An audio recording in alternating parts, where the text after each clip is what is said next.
the city's instituting a new adaptive reuse ordinance to say, look, if you can build within the footprint on that property, what's exists Mhm. inside, we don't care how many units you can put in there, put them in.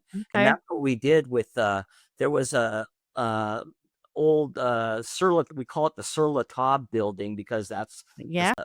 outlet was there, and they went out of business in Santa Barbara, and the building was sitting empty for years.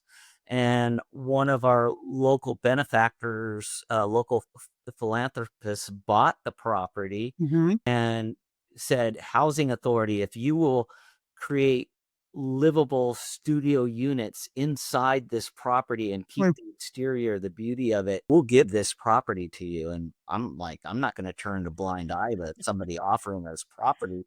I'm like, you got a deal. So we yeah. built it out, and it's a shining example of adaptive reuse in preserving the building structure that's there, that's beautiful. And we created 14 studio units within the building,